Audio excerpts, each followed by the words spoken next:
Good morning, everybody, and welcome to Homestaging Talk Show Live. I'm Jenny Norris, your host. This is our 106th episode, and I'll say it's my first live episode of 2021.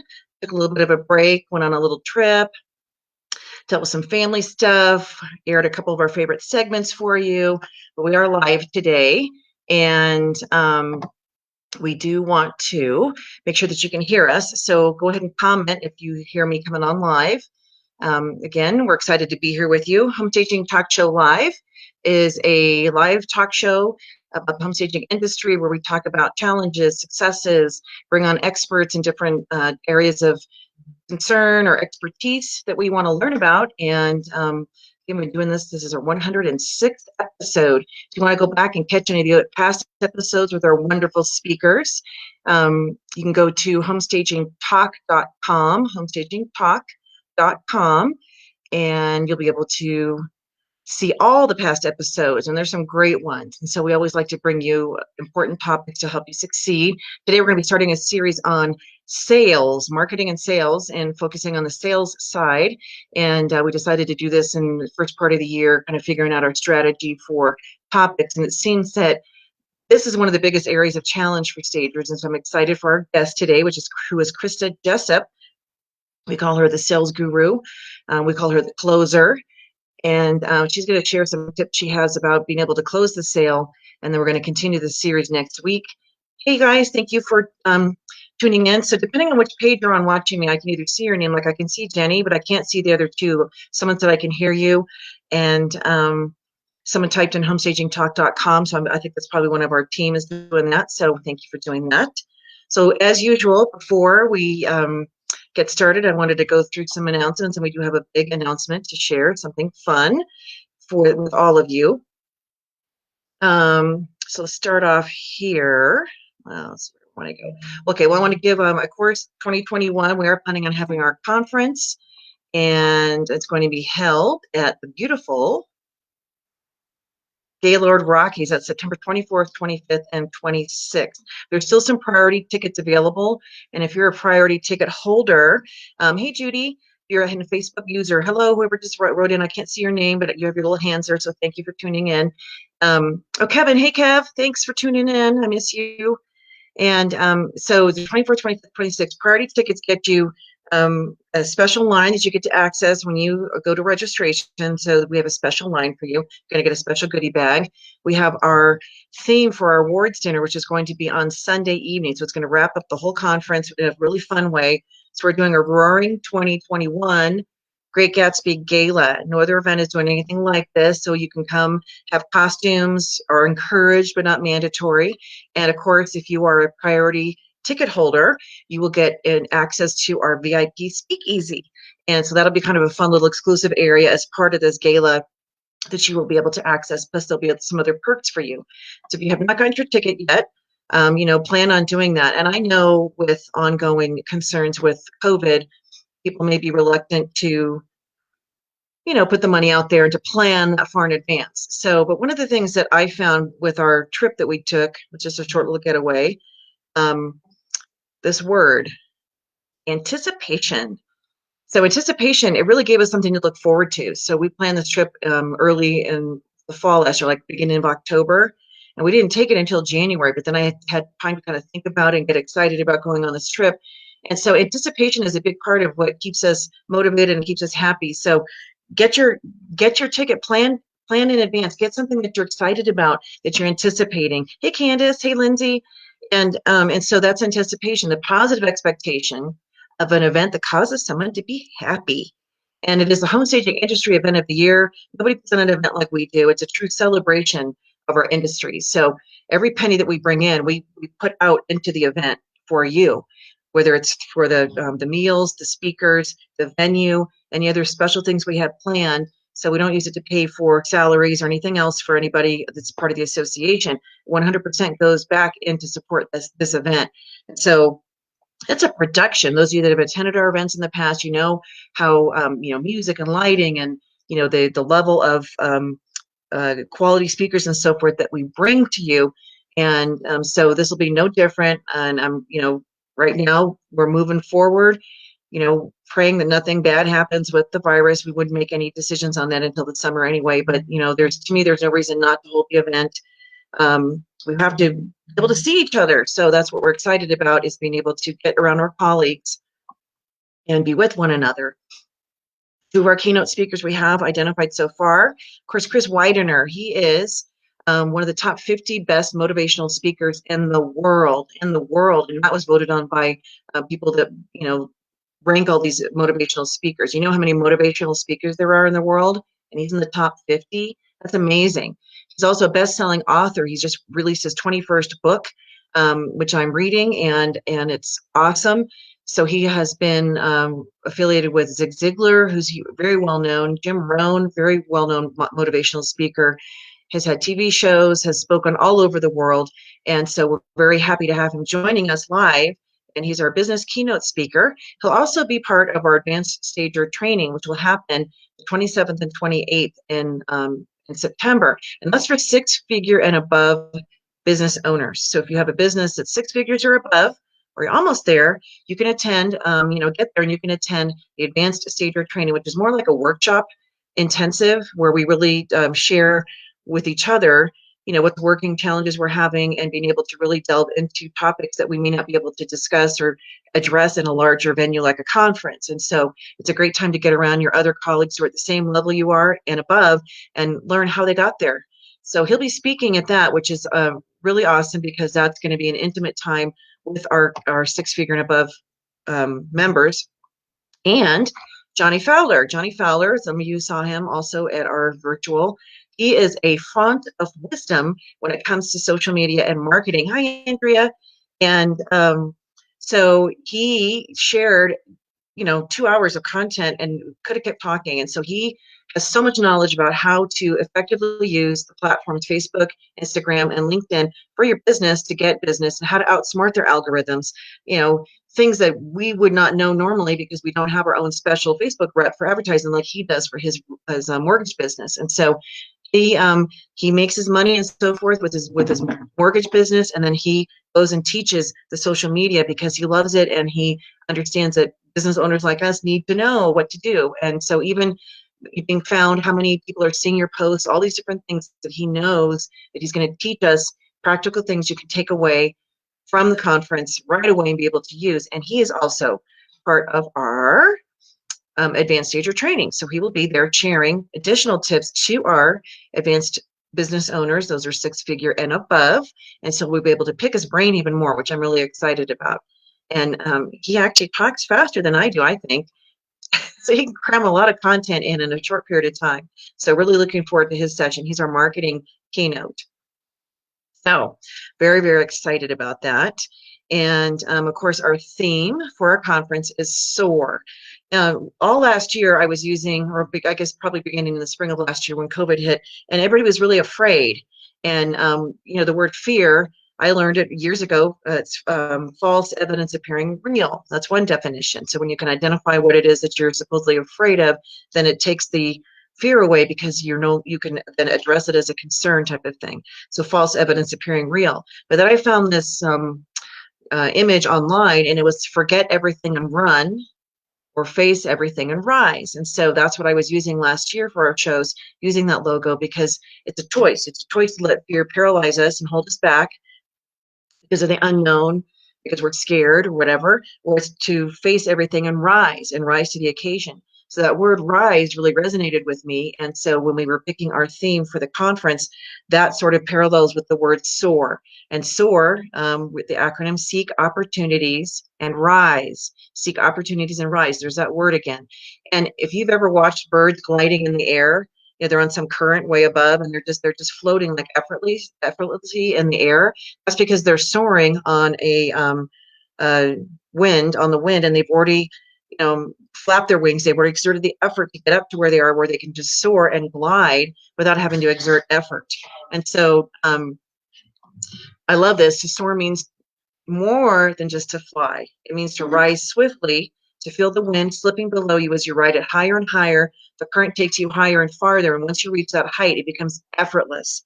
Soaring suggests exhilaration, even joy. So we want to let our dreams take flight, seek opportunities, and rise find ways to, we have to build the foundation for our businesses, build the foundation. So the conference is going to have beginner, intermediate, and advanced topics for everybody. So no matter where you are in your business, you're going to benefit. And so we exert the effort, we put it out, we build the firm foundation, and then at some point, the goal is that the business is able to operate. We're gliding because we have things figured out, and it should become not. It shouldn't always be a struggle for staging, right? Thank you. I love the theme too. So, staging logistics, like right now, the team was supposed to be staging a condo. I called to get the lockbox, and she's like, I'm over here. I fired the contractors. So I'm like, okay, so I guess we're not staging today. So I had to quickly call everybody off. So sometimes things can not go as planned. But, logistics for running your business, it shouldn't be this complicated, stressful thing day after day. So by building a firm foundation and knowing how to put systems in place and, how to build your business. And if you want to get to six figures and building a team and maybe you want to have a warehouse and so forth, those are all things that you're going to learn so that when you get to the level that you are happy with your income and so forth, you're just gliding along. It's like you're dialed in because you know what you're doing. And that's the goal. So I just love that theme. So now our time for our big announcement. I don't think I grabbed that graphic. Darn it. So some of you saw that good big announcement coming. So I did want to, let's see, this is, I did want to read something here. If I can get it to pull up here. Okay, I'm going to read a definition. You tell me what this definition means. What word am I defining? A group of people who have each other's back and are willing to go to the ends of the earth to bring a smile to others' face. It's the sense of loyalty, selflessness, love, and genuine care and concern for the others in this word. How many of you guys can guess what the word is? Write it down. I'll tell you in a second.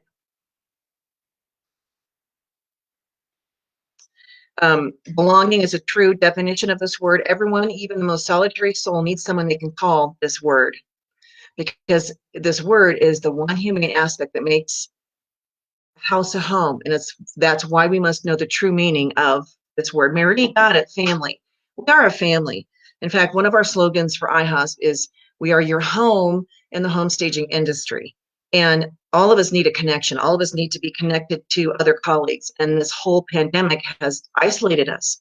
We've been able to stay connected on Facebook and that social media platforms to me this last year, and just more recently with just a lot of I think people have a lot more time on their hands. They're on Facebook, social media, Twitter, whatever. It can also be kind of an ugly place, and so we need a place that we can call family, where you can feel supported by your colleagues. And iHosp is that for you in the home staging industry. Anyone who's ever come to our events, maybe they've attended someplace else, or really weren't sure what to expect. One of the things we hear is, you guys are so warm and inviting. And it's not an act. Everybody truly cares about each other because we're all in this together. My success helps build your success. Your success helps build my success, because we're all out there educating the public, building our businesses, making a difference in staging, helping make an impact in the real estate industry. And so we're all benefiting each other doing that. And so the word family is something that we are going to embrace with our conferences. And so the big announcement is we're going to be calling it a family reunion. It's the home staging industry family reunion, iHosp Conference and Expo. And this theme will continue forward every year. Other entities, you might know Keller Williams has their annual family reunion. It brings thousands and thousands of agents together from all over. They get to meet each other, they network, they get to share stories and so forth, in addition to learning. And that's really one of the most important things that people share about our conferences, or just going to a conference like ours, that they get to connect with other people. Hey, good morning. And so it is a family reunion. So you get to be around your family, your home staging industry family. And if you're not an iHosp member yet, you're still part of our family. You just haven't joined the association yet. Everybody needs to belong somewhere and feel like they're wanted and they're welcomed. So that is what we are aiming for with family reunion, with our conferences, and being able to be around each other. Hopefully we will be able to embrace and hug. And I have just missed everybody so much. I'm so over not being able to travel. I'm so over not being able to see people. I know you guys feel the same way. And We want to be able to welcome anybody who wants to learn, anybody who wants to advance their business into our association. We have a lot of resources for you. Right now you can access, and then of course the different events that we hold, and of course our big one is our conference. So I am just really excited to be able to bring it to Colorado, which is our headquarters. This is the interior of the hotel. This is the Gaylord Rockies. So it is the largest hotel, I believe, west of the Mississippi, if I'm not mistaken. And it was the largest opening for the Gaylord chain. When it opened, they booked into 2028. They sold out 1 million rooms immediately. So you can see it's a big lodge style hotel. And this window in the back here, that's 9 stories tall. It goes all the way up, and it's a straight shot of the Rockies. So it's a great view. And hotel builders, developers actually bought the air rights. So nobody can ever build and block that view, which is very cool. So you can make your hotel reservations. You need to plan for your success, have anticipation that you can be excited about. You want to join and be part of your home staging family, because that's what we are. And we are here for you always, as far as anything we can do to help you succeed. So I'm excited about that. That's the big announcement. I know some of you are probably thinking like, oh, she's going to announce a speaker. As far as speakers, the call for speakers, I know I said would come out in January. I just needed some time to kind of regroup from a lot of stuff that happened at the end of the year with my mother-in-law dying and stuff we've been dealing with that whole situation, which, needless to say, I have to do positive thoughts and affirmations every day just to deal with the people involved, the attorneys and so forth with the estate, because it's, I've learned a lot. John and I both learned a whole lot about what not to do in the future. So this is our first opportunity to really kind of bring all of this to you. So the speakers, call for speakers will be going out this month, so look for that. It'll be posted on social media, and I will be emailing past speakers and so forth, and you'll have to present your topics in accordance with our theme. So that'll be a good challenge for some of you. And if you have anybody you'd like to suggest as a speaker to me, you can always email me, Jenny, JENNIE, at IAHSP.com. That's my email. So you can write to me there if you have anybody you think would be great to come. And it's going to be a great event. So big event. That's a big announcement. So we are a family, and our team talked about it yesterday, and that really resonated with us. That not only did somebody say that they had bought a ticket recently because they wanted to anticipate, have something to look forward to, which compelled me to put that anticipation graphic together. But we also realized that so many people, education is important. It's valuable. However, I will go back to, I bet the number one reason that people attend events like a conference is to get around other people and to be able to learn, meet somebody that they have, interacted with on social media. You get to meet them live. It's the conversations after the education is over, the dinners you can have together, the lunches, the breakfast, the going out on the town, which you'll be able to do this year, because we're going to do Friday night. Friday is our expo. Saturday will be sessions. You're going to have Saturday night free to be able to go do what you want to do. And, Denver is really close by. There's a light rail that takes you right downtown. Lots of fun pubs and stuff downtown. Colorado in general, I think, is one of the #1 states in the country that has the most microbreweries. And so there's a lot of really cool pubs and so forth. So it'll be fun. And then, of course, Sunday night, Sunday we'll have education, and we'll wrap up the conference with a big celebration and our awards and our Great Gatsby Gala. So the two speakers' names who are going to be speaking, Andrea, is Chris Widener and Johnny Fowler. Those are 2 keynote speakers we've identified so far. And they will also be speaking at the Advanced Stager Training. So I hope you guys are excited. I am really looking forward to seeing everybody, being with everybody, and I hope you are too. So now I'm going to bring Krista Jessup in. So Krista's going to count down for you. Here she is. Good morning. Good morning. Hello. Gosh, I miss seeing your face. I know. We should do video chats for a sales call, though. I probably have Edward Scissorhands hair because I put makeup and hair on for this, but sometimes I roll out of bed, my hair is like sticking straight up, and I'm like, I gotta get to the phone. That's all right. So for those people who don't know who you are, go ahead and introduce yourself, please. I am Krista Jessup, and I am the one of the executive VPs of this company, StagedHomes.com, and part of the IHOS organization. I also am the director of sales. Let's see, I can put on about 6 more hats for you, but that's probably enough. So So yeah. we call her the closer, and you've earned that name. She's been over a decade of working with Staged Homes and IHOS, and had moved with IHOS, moved into a role with our vendors, directing that program, and that's a huge amount of sales. They it's just that constant effort to bring somebody in, Yeah, you find somebody who's interested, and then being able to close them. And so many people in staging, they struggle with closing the sale. So, they you know, do. it's yeah, I mean it's enough that you market yourself, you have all your marketing things, you got your website, you're doing stuff on social media, you might be attending live events, you might be soliciting realtors, you might be making all this effort, and you finally get that call, and they're like, I want you to stage a 2,000 square foot house, and how much are you going to charge me, right? And so then you send that proposal off, you get it all done, you send it off, and then nothing happens. You're like, they didn't hire me. I mean, what happened? Why didn't I get the staging? And well, because you got to follow up, right? You got to close that sale. There's that last step. You got to close that loop. So There's a close to everything, but I think there's a missing link between reaching out. The mechanics of sales are, like you said, that constant getting in someone's face, going and calling and calling and calling and emailing and showing up and going to all these events and that sort of thing. But that's mechanical, and this is relationship based. In order to close a sale, the bottom line is you must have a relationship with a human being, because it's the human being that actually wants the product or service that you have, that you believe that you have, that will benefit them. So you can do all those things, and I do myself, all those things.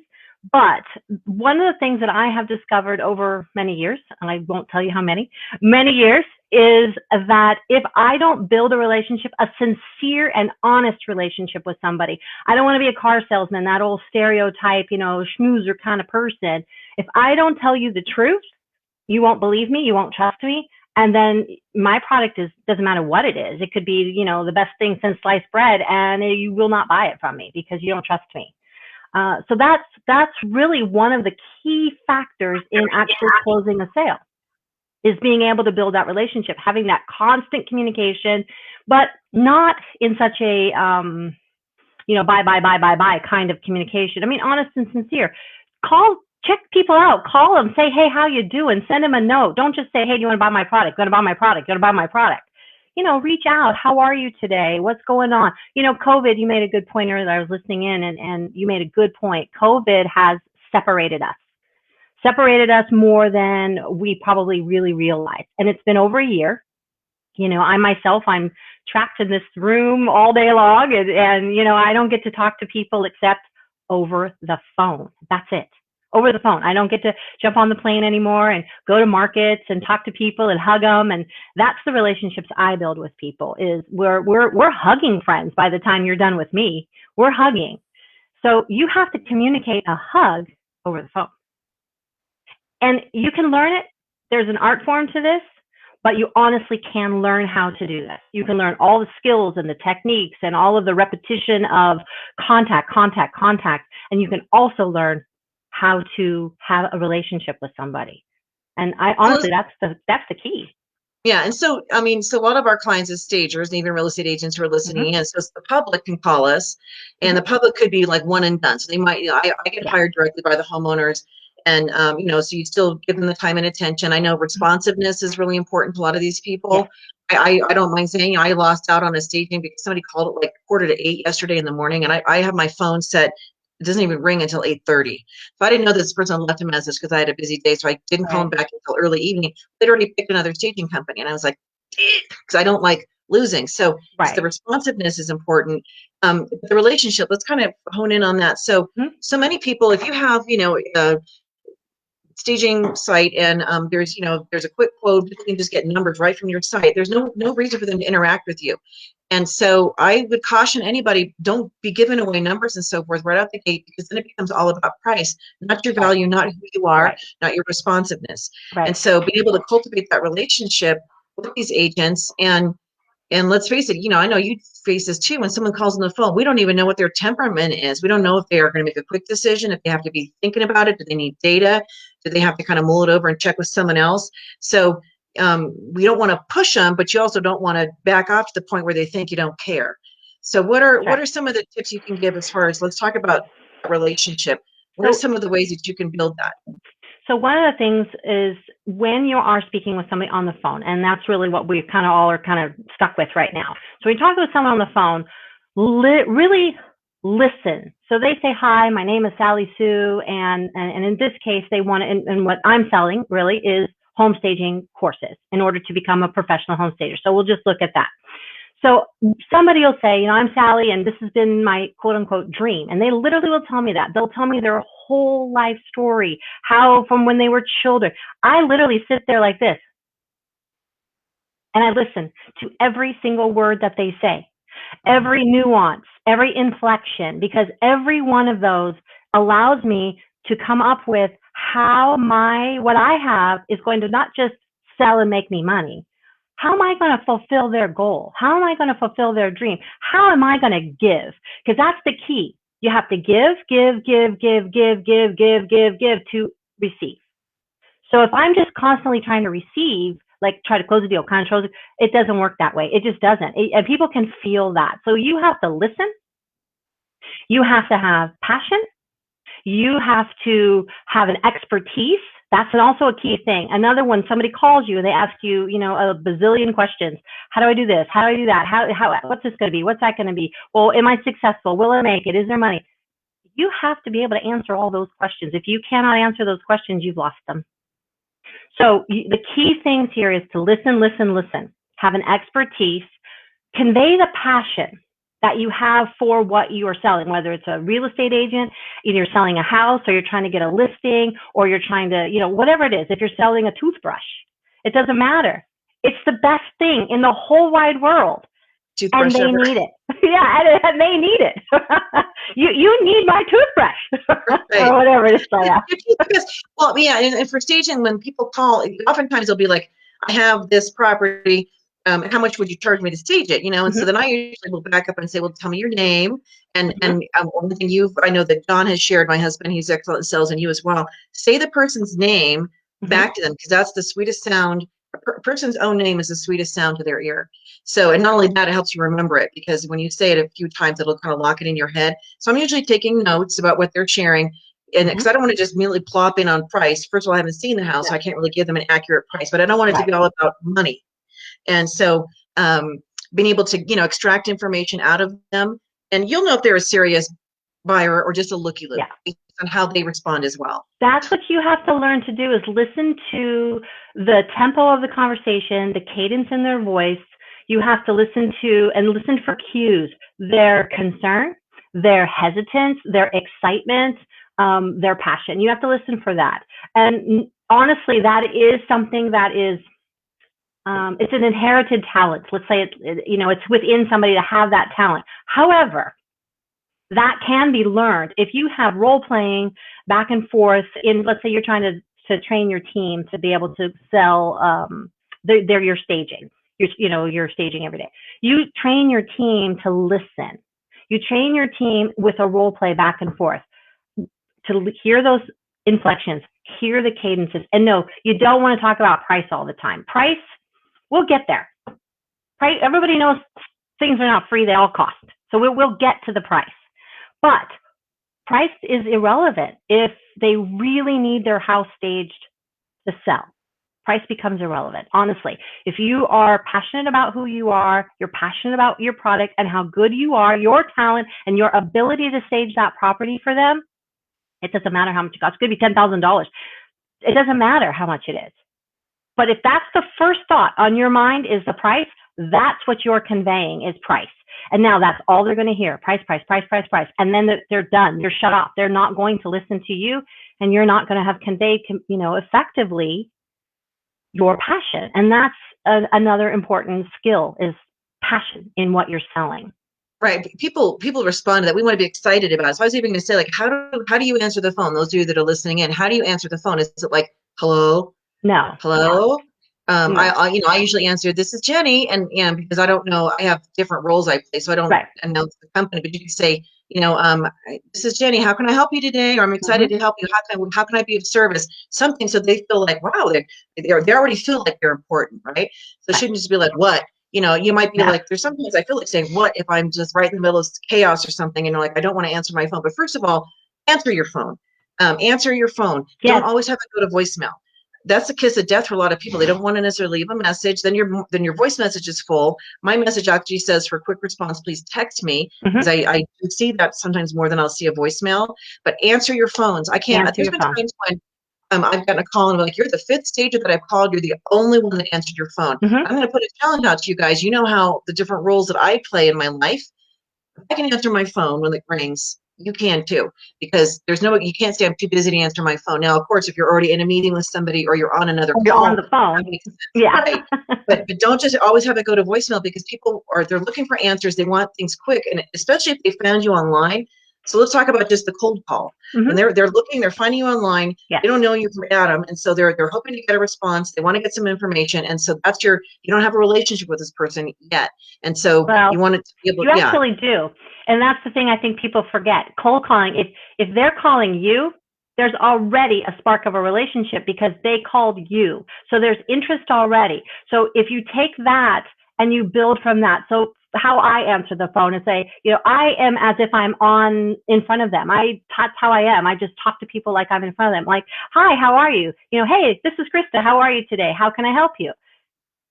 I mean, they'll say, "Oh, I'm so and so from so and so," and I'll say, "Well, hi, like, what? How are you today? How's things going?"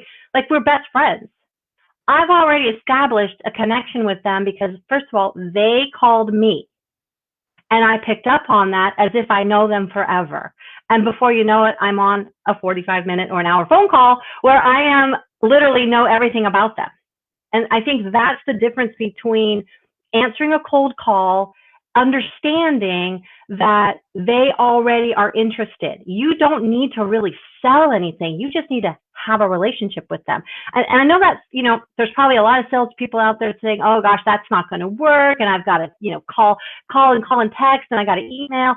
Sure, you have to do that too. I'm not saying that you don't do that, but I'm saying if that's all you are is a mechanical, caller, it's not successful. And I'm telling you this from literally proven years of sales volume.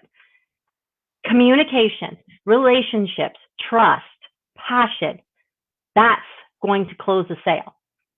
And it's also when you were talking, so she was, her kind of how she sounds on the phone. You notice she was smiling. Now she's not in front of these people, but when you're on the phone and people can literally hear a smile. I know that Yes, they sounds do. weird, but you can hear a smile. So even if you're having a crappy day and something's not going, when that phone rings, you're like, "Hi, this is Jenny. How can I help you?" You got to, because people can hear that smile. And you're not being schmaltzy, but people don't No. want to work with somebody who's like, "What do you want?" Yeah. Nobody's going to want to do business with that. So you have Mm-mm. to be excited, and then find a need and fill it. Find a need and fill it. So finding out what their pain points. A lot of salespeople are like, when you can find what the person's pain point is and you provide the solution, Mm-hmm. that's your value. And that's why price is not going to be the leading decision factor for that person. It's going to be the fact that you can solve their challenge or their problem. I don't like the word problem, their challenge. Maybe it could be because you're able to get it done faster than someone else, or they realize you have the solution. You've got the type of product that they need as far as inventory, or you can get right out there. You love doing occupies, whatever it is that you can solve their challenge that they're Okay. having, and take their pain away, Mm-hmm. and get them the success that they want. Yes, and also that you are hearing in depth what they want. So you're providing that customer service, for a lack of better terms, a customer service. Be flexible. So don't be so rigid. Oh, my price for whatever is $2,000 and I'm sticking to that price. If you are not flexible, you convey that.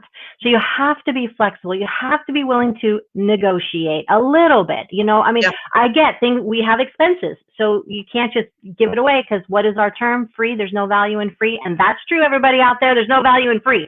Stop saying Don't free. give your products away for free. There's no value in them. When people say, "Oh, buy this and get this for free," or buy this, so okay, is that something wrong with that product? that's my thinking, because I try to look at things both from consumer and sales side. I buy, I sell. So how would I want to be treated? And that's another thing. That golden rule, do unto others, I apply that to every aspect of my life. No, not perfect. I make mistakes. But when I am dealing with people, people have feelings. And we have to tap into those feelings, those expectations. And you said fear. You used that word earlier today. And there is a large amount of fear. And beyond COVID, there was a large amount of fear of a high dollar purchase of any kind, whether it's staging someone's home, whether it's selling a home, whether it's buying a home, whether it's me selling a course. It's a high price item. So you have to help them. You have to guide them. You have to help them through the entire process. Not, thank you so much for the money, we're done. That doesn't work that way. Again, that's the relationship. And I love that you said, so negotiating, that's a big part. So my husband's nickname, we call him the negotiator, this is the closer. But negotiation is always a part of sales. And as we learned in our virtual conference, there are certain ethnic groups even that you're just going to, they expect to negotiate as part of their culture. So it shouldn't be something we should be offended about. Like, I can't believe that they're haggling with me on price. I'm worth every penny. I always build in wiggle room. And so I taught the master's course last week. And one of the things we go through is we identify all your overhead costs. Real cost. And so what is it costing you to have a business? Because nobody is 100% profitable. You always have things you have to pay for, whether it's, your marketing materials, your overhead, taxes, whatever it is. And so we were able to identify for the students what their operating costs were, that at what point, if they don't charge this amount of money for every staging, then they're going to be losing money because they have to pay these expenses regardless of whether they have any business coming in. So it's actually really liberating to go through that exercise because it was eye-opening. And then we were able to identify how profitable they are based on their average staging project budget that they had. So they were able to see that, our goal is 25 to 30% profit minimum. They were 50, 60% profitable. And they're like, wow, I had no idea. So knowing that, there's wiggle room. So I would never encourage somebody to stage at the point where you're paying someone for the privilege of staging their property, right? You're basically giving it away. Yeah, that's not wise. But there's always wiggle room. So you need to know what your operating costs are when you run a project, how much your team and so forth is, your labor, the truck, whatever, and then your overhead. You pull all that in, and then you be able to see, based on the amount that I'm charging the person, what is my margin that I might be able to adjust. And sometimes people, I find that when somebody agrees right away, okay, we'll work with you. I'm like, I probably could have charged more. I say this to myself, and then if they come back and they say, we were hoping to be closer to this budget, are you willing to do that? And so I don't think it's wise for anybody to just go take it or leave it. I feel like you should always have some wiggle room. You have to. Everybody that feels like wiggle they want to room, win. that wiggle room establishes trust. That's the key part to this, is that if you're inflexible, people can't trust you. They just don't. If you're flexible and you're willing. Now, again, you're not giving away the cart here, but you have to have that wiggle room, which establishes, again, a back and forth, a follow through, and that will close you, right? I mean, that will do it. Could also be, it could also be, you may not give up revenue, but maybe you give them an extra area that you're going to stage that wasn't in the original. It's just something that they get.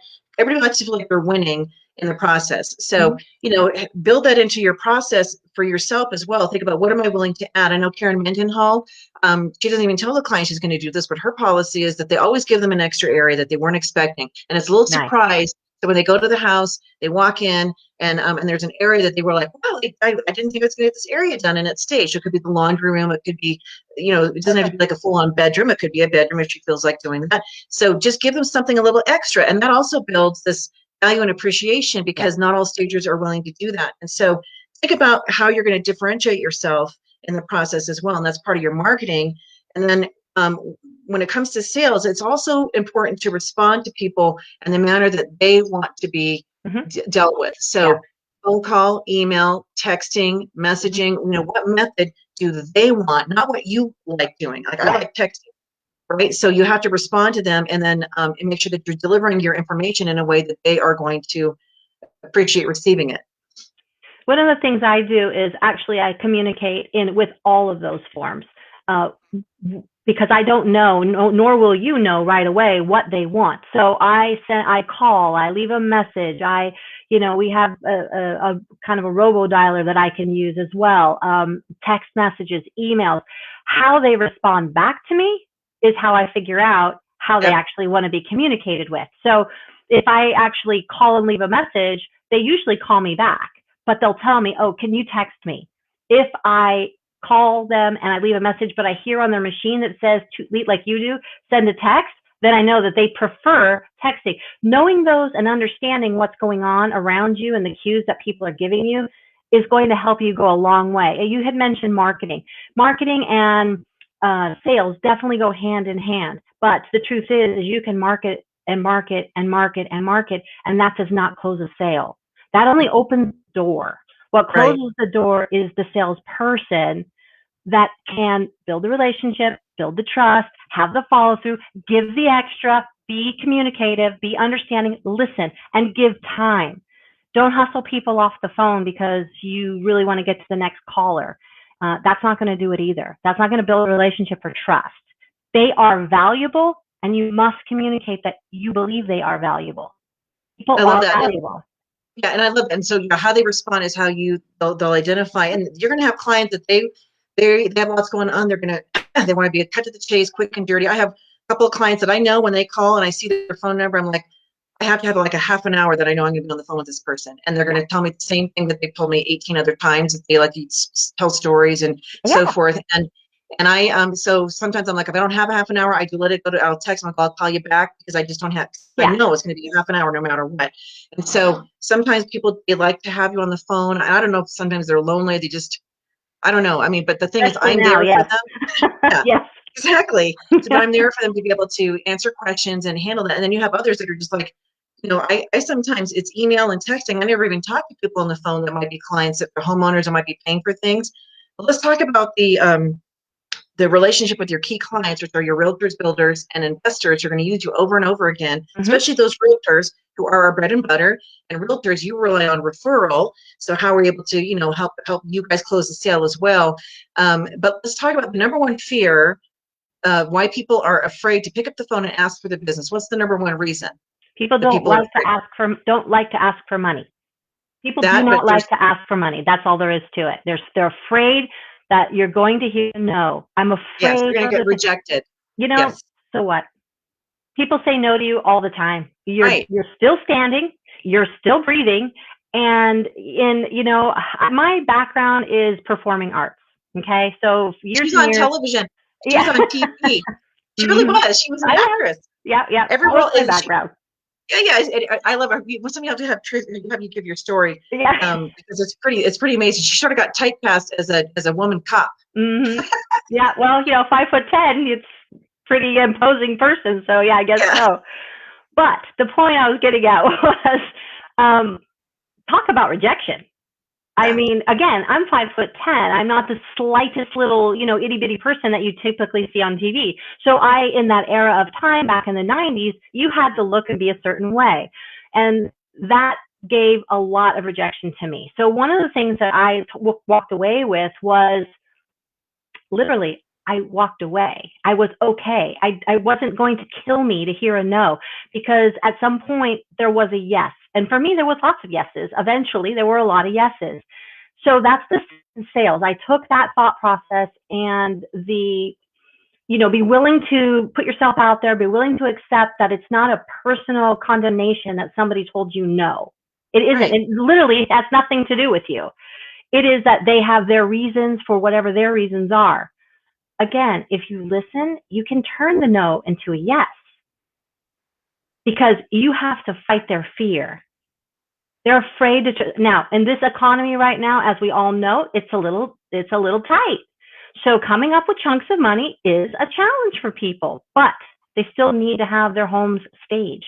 They still need to sell their homes. They still need to buy homes. So they already are willing. All you have to do is be their friend, help them, truly and sincerely help them, guide them through the process, and that will stop their fear. That's And fear. let's say that they go in another direction. So like if I hear, well, we decided to go in another direction, which, but I'm like, what does that even mean? That's just a nice way of saying no. Look, we're not Yeah. picking you. So then Right. also to say, well, for my own benefit, can you give me the reason why? Because I would like to know, was it the price? Was it availability? A lot of times as well, my agent told us to seek out a couple of stagers, but we have a friend. Sometimes it's that thing. There was one that happened last night when we'd already selected a stager. I immediately said, have you already signed the paperwork with them? Because I'd still would like to provide you with a competitive, proposal, and they'd already signed. And so I was just like, I wanted to say, what I wanted to say was, you should have gone with me, Yeah. immediately that was my first thing. But it's like I said, I'm so happy you're staging your property. Exactly. I wish you good luck because it's already on the market. So it's, one of those things where it hasn't sold. So I said, good luck with the sale. You always want to Yes. leave a positive weight. You don't want to Always. go like, you're a dumbass that you didn't work with me No, or whatever never, it is. never. You really want to think that, we would never say that. So you always No. want to be like, what is, how can I leave a positive thing? And I always say, if anything changes, please let me know. I'm here I'll be happy to work with you. Yeah, So don't we've burn got a bridge, that's for sure. Because the bridge is yeah, still there. Even if they didn't go with you this time, the agent that they worked with, they may go with you next time. And if you burn that bridge, then you're done. That's it. And then unfortunately, because this is a communicative industry, that they will communicate to the next agent and the next agent. Oh, we don't want to go with her. Oh, right. she gets upset if we say no. No, no is it's just a word. That's all it Right. is. No, just say it really loud. No, Krista, yes, yell it. Ready? 1, 2, 3. no. No, It's just a no. word. Look, we're still standing. It's Yeah. just a word. And it doesn't mean no, you're not any good. No, you're No. terrible. No, you're the worst stage. That's not what it means at all. No. So when that fear of rejection is probably the biggest thing Mm-hmm. that people have to overcome. I know when I first was getting started, picking up the phone even just to call and ask if somebody was interested as a realtor to include staging, my heart would be pounding because I thought I didn't want to hear no, Right. and that's totally normal. And so it's just a Oh yeah. numbers game. And I'll say it again: nobody, there's not one stager in the whole world that bats 1,000. What I mean by that is gets Yeah. 100% of everything they go after. It just simply does not happen. And if anybody's Mm-mm. claiming that, you're lying. I Yeah. know. After 5,700 houses in my lifetime, there's a lot more that we didn't get. So Yeah. it's a numbers game. And in talking about that, knowing your numbers, what your close rate. Let's talk about what a close rate is. I can't do this right now. So the close rate. Sorry, there's someone showing me something. What is a close rate, and why do people need to know what that is? So essentially, let's just pretend you have 100 things in front of you. I see this success rate basically. If you're closing roughly 20% of that, and it could be, let's just say that's your monthly haul is whatever it is, your monthly sales is 100. If your numbers, you have to sell 100 of something in a month. If you close 20% of that, you're extremely successful. The real close rate is not that. The real close rate is about 5%. That's a typical close rate. Now, if you're an exceptional salesperson, an exceptional communicator, you literally don't jump into everything with zero fear, you can get closer to the 20%. But again, you have to be sensitive to what's going on around you and the environment, the economy, and so forth. It's a little more challenging to close things right now. It just is. However, it's still possible. And that's what I want to communicate, is that it is very possible. People still want to buy. There. Yeah, they Yeah. still need. That's the thing. We all are buyers. Unfortunately, that's why we have the title consumers, because we Right. all buy, we all want. So how is my product, my service going to work for you? Well, in my opinion, I'm going to make your goal come true. I'm going to make your dream come true by buying my service. That is literally what you're going to communicate to somebody. So a close rate, if you're doing 5% of your income, or you know what I mean, your target, you're doing very, very well. And so let me kind of clarify that too, because I feel, a lot of like traditional sales, you're like when John was being sales, he'd have to go and he'd cold call and he'd solicit and so forth. And so if you're actively just pursuing people and you're like, I don't know who needs me or what, that close rate would probably be, that's accurate. When people are calling us already, you can expect your close rate to be about a third, because usually if they don't know anybody, they don't have a relationship, they're probably going to call 1 out of 3 stagers, right? And Yeah. so you're going to have an opportunity to win that business. So now you're probably 1 of 3 usually. So that's a 33% chance. And then when you have relationship, when a realtor likes you and they trust you and they've been using you, you're not going to be bid out against anybody else. You have almost 100% chance of securing That's that. right. It becomes more about seller and the realtor working to, maybe the realtor has to convince the seller to get it done, or the realtor's doing it, whatever it is. That becomes more about the logistics than it is about you being the one that's going to do it. So Well, you just that actually said close rate it, will be Jenny. You higher. said it. You just said it. You have a relationship. You literally just said it. If you have the relationship, yeah, you're going to get 100% of the business, or pretty much Right. 90% of the business. They may have a friend over there they want to give something to. But the point is you just made my point. It's the relationship. So yeah, your Right. close rate is going to be a lot higher if you're having a relationship with somebody. I know that sounds kind of sometimes kind of It's true trite. though, because there's even like I'll have opportunities. So I do marketing creates the need, or makes Mm-hmm. people aware of who you are, and you should get responses from your marketing. And we're going to talk this month about what kind of marketing you can be doing. And I have a secret marketing weapon that I've been test driving, and I've told a few people about it, and I might have them on the show to kind of discuss how it's worked for them. And so every time I use this method, I immediately get people that will either go to our website and ask for a quote, or they call me. And so once that's in, so then you've already narrowed, that they have a need. So I'm not having to go and find people, they're finding us. So once that comes in, then it becomes about how can I win this business. And so sometimes I'll go on a winning streak where it's like, I get, 6 opportunities, we get them all, and I'm like, yes, Yeah. and then there's some where it's like, if they don't even bother to respond, I will call them, I'll text them, I'll reach out maybe 2 or 3 times, and then maybe next week I'll say, just following up again. If something's changed, please let me know. And if it goes to me, I just cross them off my thing. I don't continue to feel like, why are they calling me? I have to hear back from them. Maybe something changed. Maybe they weren't a serious buyer. They were just looking for information. I have one right now. They're like, we have 2 apartment buildings. We want to do 2 model units. Can you do that? And I'm like, well, yeah. Well, how much would you charge me? I'm like, I need to see the properties. I need more information. When they don't come back with that information, then I question the legitimacy of that request. Are they another stager who's looking for business? Is it a scam? There's a lot of those scammers out there that will ask for pricing and so forth up front and get you all engaged to help them, get some property set up, and they're not legit. And just as a caution on that, those of you watching, we have put a lot of alerts out. For whatever reason, you may have somebody that is asking, like, we're moving in from out of the country. We need you to get our apartment set up or our house, and we're going to send you money for that. That is a total scam. That's not shady. And yeah, do not believe it. We've had members get scammed out of $5,000-6,000 from the scam, and it's terrible. So be careful be cautious about that. If they're just looking for pricing and they won't even tell you, like, what's the configuration of the house, what's your time frame, they don't have some measurable things that they're a legitimate client. They're probably just scoping you out. They could be your competition. They're just, maybe they're not serious right now. And so I put those people, if I have their email address or phone number, I can put them on a marketing contact list. They can get, our newsletters and so forth, and that might turn into a serious client later on. But I don't waste a lot of time chasing somebody, right? I think a lot of people are like, I have to get the sale. You know what? There's other people that you can engage with that really want what you're offering. So don't waste your time, or don't overthink, or think like, they didn't like me, and go into the depression hole because you feel rejected. It's like, find the one that wants to work with you, because a no leads you to a yes, right? It will. Every no And leads to a yes. yeah, there's kind of a trick. If you, for example, if you have let's say you have 10 clients that have then they've contacted you. So again, we call those warm leads because they've reached out to you. Okay, so you have effectively communicated. Let's say you're like my method, the scatter shot, right?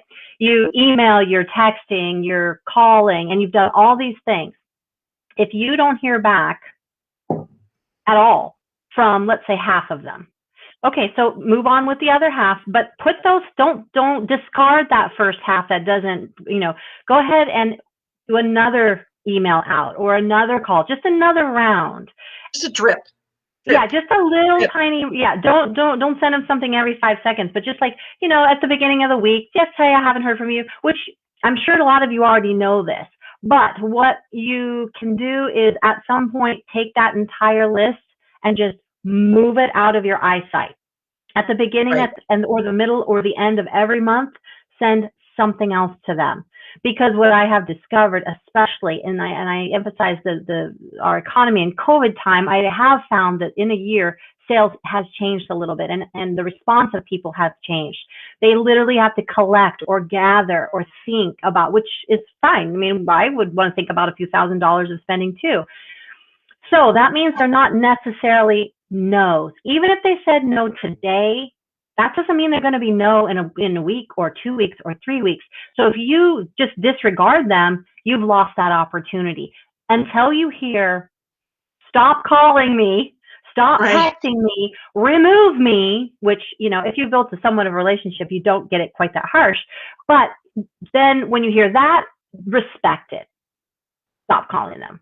Move them. And They're no longer going to be part of your drip campaign. as Krista was talking, I was thinking like, so maybe if a client says, we picked another stager for the project, we picked another real estate agent, think about what else you might be able to offer them. Mm-hmm. And still keep them as a client. So as a stager, maybe we don't get the staging for the sale, but I can do color consultations. We can do new home removal. We can source furniture for these people. So let them know you have added services that maybe you didn't get this piece here, but you can offer these other things over here. And especially when the seller if they're selling and they're moving someplace else, they're going to want to do some updating. You can give them guidance on that. So keeping that door opening and letting them know, like, okay, well, yeah, you didn't pick me for this piece, but I just want to make you aware that we also offer X, Y, Z, A, B, C, whatever. Yeah. And I bet they'll come back and go, wow, we didn't know that. Yeah, we'd love your help in something else. And so you've been able to capture business, even though you didn't get the business initially, which is really smart. And I'll read something from a client. They found me, I think they did a quick quote request. And so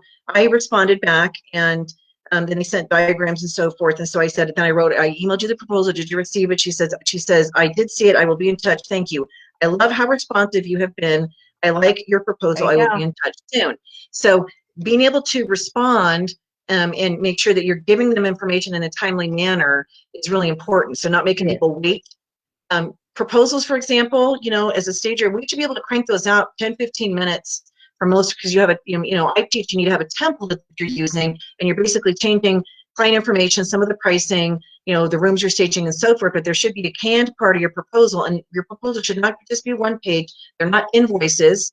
An invoice to me is like I'm sending it and I need to collect money from somebody. Yeah, that's not a proposal, right? Mm-hmm. So a proposal is, this is what the pricing would be to hire me to do the work. And so you want to have information in there that's not just the pricing. So we have, our qualifications, our background, pictures, statistics, because then it hits every temperament style. So even your proposals, what are you sending out and how does it represent you versus other people in your market? Because it's all about the presentation or the impression you're making on these people, why they should go with you versus someone else. It's also the information. It's also how much information, I mean, interrupt you, but it's the information that you provide. One of the things that I hear, and again, I'm doing something a little different on what I sell, but one of the things that I hear is, oh my gosh, I've checked out 4 different companies and now I'm getting to you and nobody else could give me the time of day. And yet you were willing to talk with me for 45 minutes or listen to me or, plan what we can do. So it is the information that you provide too. Timely, yes, but I'm one person and I can only answer so many calls in a day because I'm on them for long periods of time. So that is true for all of you as well. You have other things that are going on. So have something that is pre-ready for you, even if it sits on your desk and like I can say X, Y, and Z. At some point it's memorized and you don't have to do that. The same with what Jenny's saying. Have something already mostly written out in an email format that all you have to do is plug in a couple of personal things and a personal touch to that person and send that off. And then you are effectively communicating with the information. They don't feel deprived. Sometimes people say, oh, we over communicate. Well, I don't feel you can ever over communicate because I don't believe that everybody hears everything that you say. They're only listening to about a third of literally, like all of you. How much of you all sat and wrote notes about all of this? But you've heard the majority of it. But there are things you miss. So if we were to follow this all up with a big thing in writing, that would help. And that's what you need to do. Follow up your calls with writing information, what you share. Just like what Jenny said. And it all kind of cycles back to the kind of the core, the heart of what we do is we're educating people, we're communicating. So you need to let people know, borrowing a saying from Barb Schwartz, let me tell you how I work. So people don't know what to expect. And so it's up to us to educate them. Never assume somebody contacting you knows a thing about how your business runs, what home staging is. They just know that maybe they've seen it on television or they were told, you need to find a stager. They really don't know what to expect. So you always want to start every conversation with asking questions of them, how can I help you? And then sharing how you work, your process. Don't just immediately jump into, oh yeah, we've got great furniture, or we do these different things, and you don't have any kind of a framework for them, and a confused mind says no. That's right. So make sure that you have answered all their questions. I always say, is there anything else I can share with you? Do you have any other questions for me at this point? Make sure that you always ask that so that you can address any other concerns that they may have. Because again, a mind that's confused, if you give them too many options or it just sounds too convoluted, they're going to go in a different direction because they don't understand how to work with you. So that's up to us. That's all about education. And believe it or not, our hour is up. I can't believe it. Wow. So we will have Krista back on this month for sure, our sales month. I feel like we just scrape the tip of the iceberg. So we're going to actually come up with some printed tips that we'll be able to share with you. We can actually post links on our Facebook pages here that you can then download the sales tips and so forth. And of course, our magazine is coming out in February, and it has, we decided it was going to have a sales focus back in January. So we have, Krista's going to write an article. She's written an article, which is a great article. I have Scott Hansen, who's contributing to the magazine, as well as others. And so it's going to be a great issue. So we're working on that and getting that out. But sales and sales and sales, that's how you bring in the money. Yeah. And that's what we all want. We want to be successful and be profitable and be in this long term. Should that be your goal? It can happen for you. But as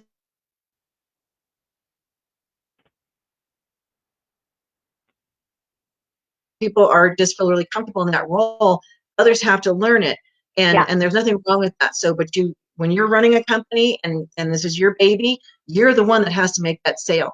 And so you need to learn. You need to learn to love it, right? You do need to learn to love it. And honestly, sales is really good because if you think about it differently, that word sales, I don't want to overrun our time, but the word sales sounds kind of cold and calculating. Don't think of it that way. Think of sales as a relationship, and everybody wants to have a relationship. So just have one with them. Awesome. Well, thanks everybody for tuning in. We'll be back next week with another show and more tips on closing the sale and learning how to be a great salesperson and effective at getting that business, bringing that business in. So thanks everybody for tuning in. Thank you, Krista. Thank you. Great to see you live. I'm going to give people hugs. So we're going to go ahead and exit now. I know. Bye, everybody. Thanks for joining us. Bye-bye. Thank you.